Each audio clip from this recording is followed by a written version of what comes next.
On parle souvent de culture d'entreprise et dans les startups, cette notion de culture est importante, voire cruciale, voire nécessaire. Elle est nécessaire notamment pour Patty McCord. Patty McCord, c'est une dame américaine qui a fait partie pendant 14 ans de la direction de Netflix. Oui, Netflix. Et elle est connue pour avoir construit et piloté toute la culture de Netflix. Alors, je vous fais cette vidéo pour partager un petit peu les opinions, les pratiques, les techniques de Patty McCord et pouvoir mettre tout ça en perspective dans nos contextes locaux, que ça soit ici au Sénégal ou dans d'autres pays africains. Ça vous dit? C'est parti. Où sont les entrepreneurs, entrepreneurs? Moi, c'est Ola l'entrepreneur. Bienvenue sur ma chaîne qui porte sur l'afropreneuriat et la création de valeur en Afrique. Je te propose un contenu par semaine, alors n'hésite pas à t'abonner dès maintenant et à cliquer sur la cloche à côté. Deuxième partie. Hop. Alors, dans cette partie, on va parler de motivation. La motivation, c'est très important. Si les hommes et les femmes dans la startup sont pas motivés, la culture d'entreprise peut pas prospérer, ça va stagner, ça va aller nulle part. Donc, il faut motiver les gens. Et je vais essayer de résumer ça en trois points. Le premier point, ce que Patty McCord dit, c'est que la meilleure des motivations, c'est la contribution au succès. Il faut recruter des personnes, il faut intégrer des personnes dans la startup qui ont envie de contribuer au succès de la startup, c'est tout. Et que lorsqu'ils sentent qu'ils ont contribué au succès, là, ils sont contents, ils sont satisfaits. Et c'est la première raison pour laquelle ils sont là, en fait. C'est la réalisation de la mission. Il y a un exemple, je vous donne un exemple. Une fois, il y avait quelqu'un, au début des années streaming, là, quand ils étaient en mode streaming, ils recrutaient beaucoup d'informaticiens. Et un jour, ils ont remarqué qu'il y avait un gars au fin fond des États-Unis qui était informaticien geek dans une banque ou un truc comme ça. Il avait développé des petites API, des petits plugins et tout, que des gens utilisaient, des utilisateurs de Netflix utilisaient, et qui faisaient ça gratuitement et que ça aidait beaucoup en fait Netflix. Donc en fait la direction de Netflix en Californie, ils ont appelé le gars, entretien, bim, ils l'ont recruté, ils l'ont fait venir et ils l'ont super bien payé.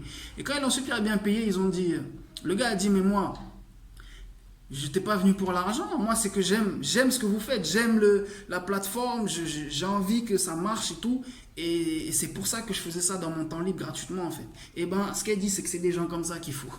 C'est des gens comme ça qu'il faut recruter. Ça veut dire que c'est des gens. C'est pas en fait. Elle dit c'est bien tout ce qui est cadeau d'entreprise, les histoires de primes, les histoires des avantages, arranger les gens sur les congés, tout ça. Elle dit tout ça c'est bien, mais c'est pas ça qui doit en premier lieu motiver les gens. En réalité, le meilleur cadeau pour quelqu'un, c'est de savoir que quand il a fait son travail là, et ben, quand on regarde sa performance individuelle, ses objectifs individuels, il les a atteints et il sait que dans sa performance individuelle, quand il remonte jusqu'au niveau macro et à là où l'entreprise va, là où la startup va, et ben il a contribué en fait, il a contribué au succès de la startup. Et ben ça là, c'est ça qui doit être sa motivation et c'est ça qui doit lui donner la satisfaction. Donc c'est un peu ça qui est dit en premier point. En deuxième point, ben je reviens, c'est sur des questions de salaire. Les questions de salaire, ce qu'elle dit, c'est qu'il faut payer les gens uniquement par rapport à ce qu'ils valent pour votre startup. Et donc, en gros, en termes de motivation, ça joue sur la motivation, en fait. Parce qu'on parle quand même de salaire et tout. Et elle dit que quand elle choisit de payer un salaire à quelqu'un, c'est pas sur la base de, par exemple, le salaire moyen sur le marché local, c'est-à-dire elle recrute un développeur, elle sait que le salaire moyen d'un développeur c'est 1 million, donc elle va le payer 1 million. Elle fait pas ça. Elle peut payer les gens pas beaucoup, ou elle peut payer les gens énormément d'argent en fonction en fait de qu'est-ce que la valeur de leur travail apporte à l'entreprise. Le diplôme par exemple, le diplôme ça compte pas. C'est pas parce qu'une personne elle a un bac plus 8 qu'elle doit être payée plus qu'une personne qui a le brevet. Parce qu'il y a des fois, tu vas trouver quelqu'un qui a le brevet, qui contribue plus à la réussite de ta startup que quelqu'un qui a fait 10 ans d'études.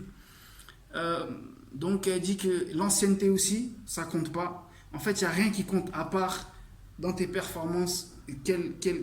C'est quoi ta part de contribution au succès de la startup et de l'équipe globale. Elle dit que c'est comme ça. Le troisième point, et c'est peut-être le point le plus important qu'elle dit, c'est l'importance de corréler. Donc bien sûr il y a l'individu, mais un individu dans une startup il bosse dans une équipe, et en fait une startup c'est plusieurs équipes après qui communiquent entre elles, qui travaillent entre elles, et la manière de monter les équipes, elle est cruciale et c'est ça qui est décisif. Et qu'il faut arriver à monter des équipes où il y a une émulation collective et où cette envie-là individuelle qui est de contribuer au succès, ça devient une envie collective. Et en fait, c'est ça qui décuple les possibilités.